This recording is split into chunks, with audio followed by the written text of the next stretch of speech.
Welcome to another Local 8 video update. We've said that we would try to get out video updates every time information that we felt was necessary to get out to the membership was available and requested. What we have is a video today with Mike Van Boekel and myself, and we will mostly go over the General Motors negotiations that just took place, as well as some issues Mike will explain about that's going on in the plant, and I will go over some issues as far as the local issues and some of the things that we're doing within the local to help better the membership. Mike Van Boekel and myself were down in Toronto for a few weeks for the General Motors bargaining. We were down there with voice but no vote, and understandably so, it wasn't our collective agreement. But with that, the meetings with the company and with the master bargaining committees, we could express our concerns of what we felt would be important to our members going into negotiations next September. We felt it was necessary to address and put in place what demands we could voice about as far as pattern bargaining. If it wasn't put into their agreement, we would have a difficult time trying to attain the same thing or something different if it wasn't pattern. We were told about pattern bargaining last round of negotiations, so that's why we were there, to try and get whatever we wanted into the language as far to make it pattern, so make it easier for us and the bargaining committee of Local 8 easier in September. I would like to congratulate Jerry Diaz, Tim McKinnon, Master Chairperson, Jason Gale, Vice Chair, the national staff, the Master Bargaining Committees of 199, Local 222, and Rosa of Local 636. Being part of the Big Three pattern bargaining was a real eye-opener. The resources and the staffing that takes place for this event is quite eye-opening, like I said. They did Ford first, then they did Chrysler, and then they did GM. And all I would say is Jerry and all the three master bargaining committees have certainly secured Made in Canada for the future and the investment of product commitment letters that they received from all three of the Big Three companies. With pattern bargain, I really do believe our plant will be in line for future investment and product commitments as well. I know Mike's presentation, he'll speak more about the Oshawa situation further in this video. Most of my involvement down in Toronto was involved with the benefits subcommittee. With the benefits subcommittees, we had national staff there as well, Corey Vermey and Cammie Pierce. Both of them have expertise in pension benefits, and they're a great resource to use against a company like General Motors, who are always trying to change words, change things around, put different language in, and these guys catch every word every time they attempt to do it. So it's great to have them in place, and they're invaluable to the bargaining committees. They've been part of our bargaining in past years as well. And next September, I really hope the two of them are there to help us with the pensions and benefits that we hope to get as well in bargaining. There was a couple benefit improvements I'd like to speak on, and hopefully next September we have them in our benefit package as well. The first one is a new higher retirement health care contribution. That's a contribution for DC members that in the old way, they used to wait till the 11th year before any contributions would be put into the fund, and even how much they were putting in the fund wasn't detailed. It said up to $1. What would happen was you would accumulate that fund, and then when you retired, you would be given that fund and say, okay, there you go your way, go find your own health care benefits. The new benefit, which is called the Employee Life and Health Trust Fund, is similar to the Healthcare Trust Fund that has been set up for the retirees for Chrysler and GM. This is a pooled fund that will go for Chrysler, Ford, and GM employees, and this is for ones who are collecting the DC benefit. The level of benefits and how it actually works will be set up in the next few months. I assume it will be set up like the Healthcare Trust Fund, where there's a board of directors or there people, there'll be union members overseeing the level of benefits, the monies, and how it works. This is a lot better for our members who are going to retire later in life, and hopefully they'll have the security of knowing they'll have some form of health care benefits. Another area would be the legal services, which was never a benefit for the DC members. The legal services are now available for all DC members once they attain the 8-year grow-in. And there's some other changes as well, but for everybody, the vision plan went up $50 a bump. The dental plans all went up $50 a bump for each category or classification. There was one benefit that was a major demand in the benefits offices of the big three, and that was the glucose monitor machines. Libra, I think, is the most common one people know. It's $1,600. I think they're roughly around, some can be up to $2,000, but $1,600 will now go towards that benefit. It's a good benefit for a child, especially if they're attending school. There'll be no more needle pricking their fingers with needles and having to obtain blood. This machine does all that, and it's a good benefit. There's some other benefits as well, but I won't go into all of them. With the COVID bargaining in Toronto, they were in stage 2 down there, so you weren't allowed to have any more than 10 in a group. So if we were to have a benefits subcommittee, we would end up having 5 from the company, 5 from the union, and if we had a couple extra people, we would end up setting up a Zoom program, a Zoom meeting. And so we were there, like there's a couple times I was in the Zoom meeting, I wasn't in the actual meeting, but I could participate in the meeting through Zoom, and it worked out very well. With the Zoom, I sat, with the Zoom meeting, and I sat through Local 199's ratification meeting. And this was set up through Simply Voting, and I go into this because further in my presentation, I want to talk about Simply Voting. But how they did the ratification meeting was, Jerry Diaz first came on, he gave his presentation, which was 5 minutes or so. Then Tim McKinnon, the Master Chair, he gave his presentation. And then Nick DiCarlo, he kind of gave the meat and potatoes of all the benefits and all the language that was attained in the collective agreement. After that, I would say that was about 30 minutes, they opened it up for a Q&A period. What would happen with the Q&A period is you would then log in and put your question in there and you'd be put into queue. And they tried and attempted to answer every question. There was a lot of duplicate questions. Shane Wark and Tim McKinnon were kind of the moderators of the questions, answering them, but they had all the resources there available. If a question was asked for benefits, one of the benefits people could answer, or if there were more planned issues that Tim McKinnon answered.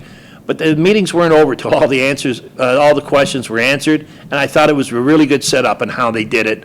So that'll be something, like I said, I'm going to speak about further in my presentation, but that's something that we may have to be looking at for our membership if COVID sticks its ugly head still around when we're going.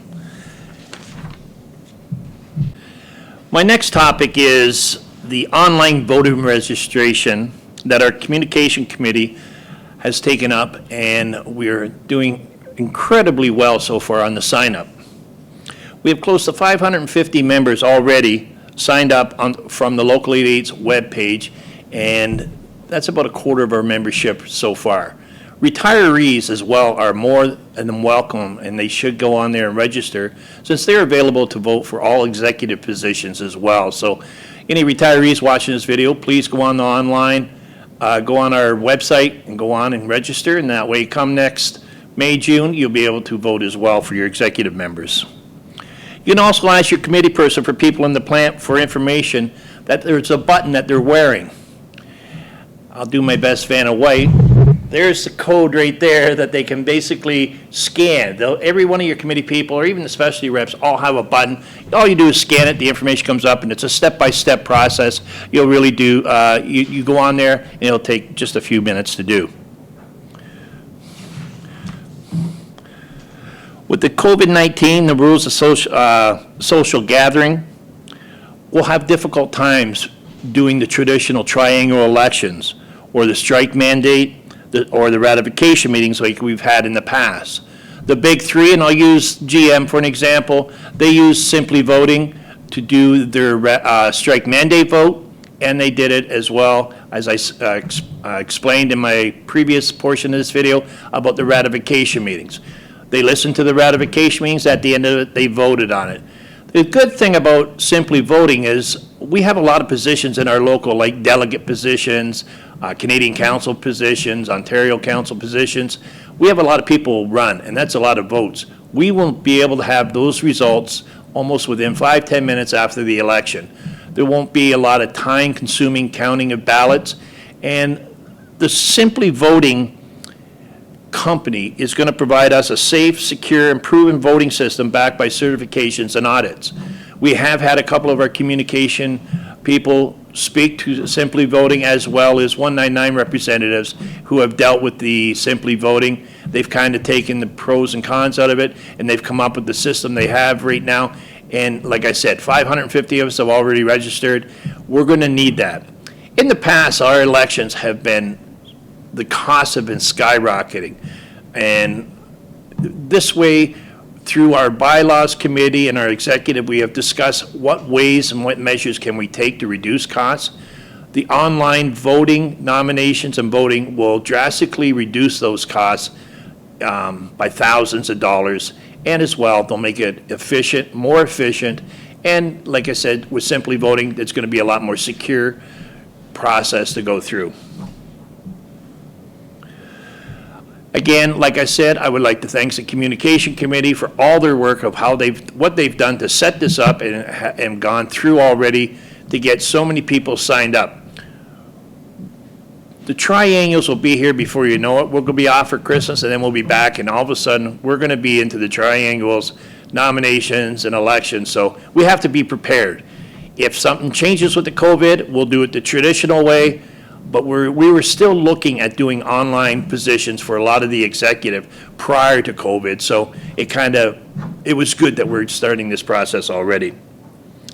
And at last, I'd like to thank Brett Tree. While I was away in Toronto, Brett Tree, he is the vice president. He takes over my role. He does a tremendous role for me, and I just want to give him a shout out and say thank you. Hello, my name is Mike Van Boekel. I'm the plant chair, and I'm just continuing on from Joe for my part of the video. As Joe stated, we did take part in the GM bargaining in Toronto. With the COVID, it was certainly a different experience.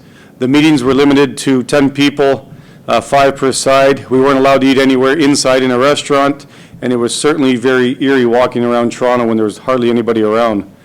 I will say that Jerry Diaz and the national reps did a very good job of keeping Joe and I informed and up to speed of what was going on.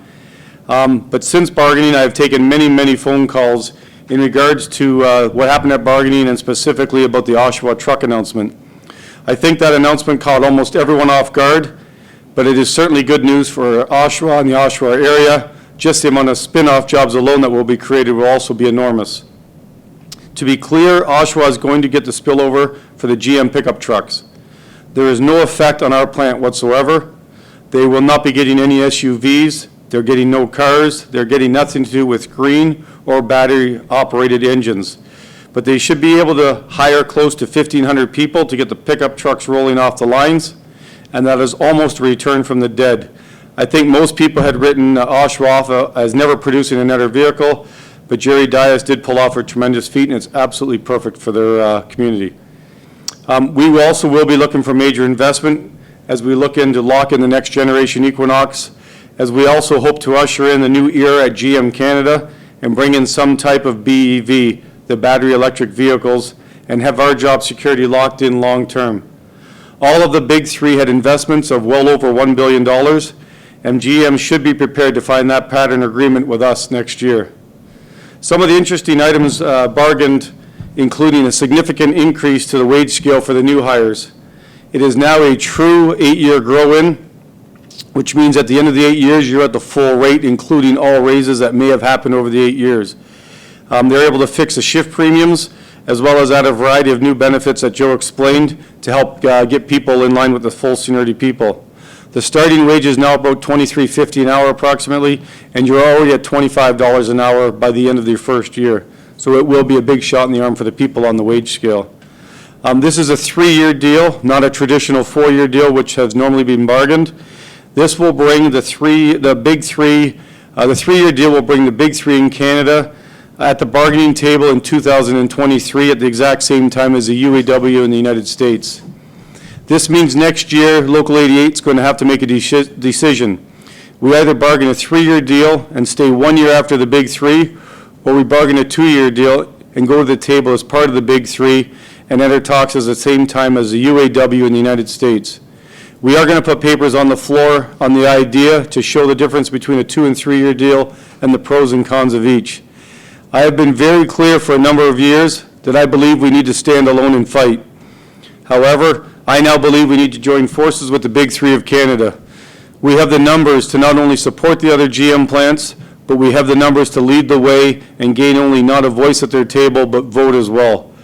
We should remain separate in the areas of pension. Our pension plan is in fantastic shape, and we would ultimately not jeopardize that. But I do believe it's time to join forces. Our members will ultimately decide our fate, but we can't continue to be the tail that gets wagged at bargaining. We need a bigger presence at the Big Three bargaining table. Overall, I think the economics of the package were good. However, I do make no bones about how I feel about profit sharing. The companies are making billions each year. Even with COVID and the dramatic negative effect it has on our economy, GM is going to report billions in profits at the end of this year. I want profit sharing. I'm very clear on that. COLA has served us tremendously at times for many, many years, but times have changed, and the American workers are making thousands each year in profit sharing. COLA has once again been bargained at the Big Three contracts, and it's an economic issue, so it's going to be very, very tough, almost impossible to change that. But just to be clear, we are going to look for ways outside the box to try and find more money for our members. Many more apprentices have been bargained across the Big Three. We still have more apprentices bargained for in our contract that will have to start next year. So to the younger members of our plant, to all brothers and sisters, if you are interested in a trade or just want to see what it's all about, we can set up a meeting with our apprentice rep, or just stop and talk to any of our tradespeople in the shop. They're good guys, they won't bite, and I'm sure they'll take a few minutes to talk to you about what being a tradesperson is all about. The starting wage is the full wage for a tradesperson. You go right in around $45 an hour off the street. We do have a gradual grade on ours, but it is a big shot in the arm. If you got a ticket, you're never going to be unemployed. Our triennial elections are next May. We are going to start preparing for bargaining in December. December 4th, actually, we've called an off-site meeting, and our bargaining committee will be meeting. This is mainly for timing purposes to review the Big Three contracts and start working on timelines for our next contract in September. Proposal sheets need to be come out, demands need to be compiled, etc. It will always be up to our membership to decide who will be elected. However, the plant chair is also the chair of the bargaining committee. We need to continue to prepare and meet as normal to best position our membership for next September. We cannot wait until to June after the elections to start preparing and get our membership ready. The members will ultimately decide next May on any changes on the current elected officials of Local 88, and we will go from there. But these elections need to be done, and then we got to keep continuing ready. We need to set the table now to get ready. We can't do it in 2 or 3 months. So we will be ready for bargaining already starting in December. I just want to talk upon a couple other issues that are going on in our plant. The Christmas lump sum payment. Due to rotating layoffs, the Christmas payout will be spread over 2 weeks. On December 10th, all the trades, A and B shift, and anyone from C shift that worked the week prior will get paid out. On December 17th, all the remaining C shift members, plus anyone not on the active roll, parental leave, stuff like that, SNA, WSIB, anyone not on the active roll will be paid out on December 17th. If you are not fully paid up in your CPP or EI maximums, the company must take off the amount related to the $2,000 bonus that will come off your main check. So if you elect to take your payment into an RRSP, that $2,000 portion of the CPP and EI that should be related to the $2,000 will come off your regular check. So some people's checks are going to be pretty small because they must take those payments off according to the government. Other things for the plant this week. GM has given the green light to CAMI to hire 18 more tradespeople. That is always great news. It does reflect that some of our trades are in fact retiring, but it also shows the need for future work that needs to be done in our plant. So now I want to talk about what next year is going to look like for our plant. It's probably the #1 item on most people's list right now. I'll start off with trades. Regardless of what happens, trades will be on 3 shifts next year going forward. So no matter what else happens, this is strictly production, but trades will be on 3 shifts. For production, here's what we're currently looking at. We are currently running 2 shifts with about 2.5 people shifts worth of people. People continue to retire. Right now, we have over 50 people signed up for December 1st, but I think most people can see the writing on the wall. We've just got a lot more people than we do have shifts. We have spent a lot of time this week, a lot of time in meetings, looking at different concepts. If we just follow the contract, which a lot of people will say, it's very easy. You subtract one shift and you take a third of everybody in our plant. So a third of material handling, a third of QC, a third of the paint, and you send everybody down to assembly. That's probably not always the best idea, and a lot of people aren't going to like that. I can tell you right now that there is 0 overtime scheduled for our plant in the first quarter of next year. That obviously can change depending on volume, but right now there is no overtime for the first quarter next year. Volumes do tend to drop a bit over the winter. So on behalf of all the reps, we are getting lit up every week as the current practice that we are doing on the floor really isn't working. Management's coming up to people midweek and telling you, hey, you got to go to midnights next 2 weeks. We know you're supposed to be laid off, but for the next 2 weeks, you're on midnights. That's brutal on your families, and vice versa. If a person's working midnights and they're about to get laid off, they go up to them and say, oh, by the way, we need you on afternoons for the next 2 weeks. We totally understand daycare. There's carpool issues. Your spouse, your partners, they may not understand that. People are trying to plan their lives. This is not working. We cannot keep doing this. In the past week, we have been in some very long meetings to try and figure out how to fix this. We do not have an agreement yet. We are getting there. We are getting closer every day, and I know a lot of people are waiting to hear from us. We are trying to figure out what we can do best for our plant to try and retain 3 shifts, but also realizing that we are likely going to 2 shifts, but we want the ability to go back to 3 shifts. As we just learned from the Oshawa truck announcement, the COVID pandemic has created a lot of issues, but volume can come very quickly. Mexico continues to spin. They are not running very well at all. And the truck plants, especially the pickup truck plants, they can't get 3 shifts in the States going. There's a lot of people. The COVID is just terrible, worse obviously in the States. We are working on different concepts right now and should have something agreed to in the next week or so. There are many different scenarios out there, but the math is becoming extremely clear, and we don't have to spell that out. People are getting it. I have taken many calls with the same question. I just want everybody to be assured there will be no shift reduction on the floor announced with only 2 weeks or even 4 weeks to try and get your life and your kids and everything planned. You're going to get more than 4 weeks. We are trying to figure this out. I also understand Christmas is coming. Our 4-week window is getting short, so if you read between the lines, likely nothing's going to change when we come back after Christmas break. There will be schedules and everything to come out, but things are going to change. You might want to start looking around, getting stuff prepared. When we get an agreement, probably within the next 2 weeks, we are going to do another video. It might be complicated. We're going to try and make it clear for everybody. We are going through it every day. It's not going to be simply cut and dried and get rid of a shift and we move on. We've had people on C shift, I think, for 18 years right now. It's their way of life. We totally understand that. We have people who have not been on C shift forever. We are trying to do what's right for as many people as we possibly can. We are very much thinking outside the box, and we hope to make it better for everybody as much as we can for the membership. So we do ask for a bit of patience. We are getting there. There's been a ton of meetings. So just give us a bit more time and we'll have her done and we'll roll it all out. Thank you.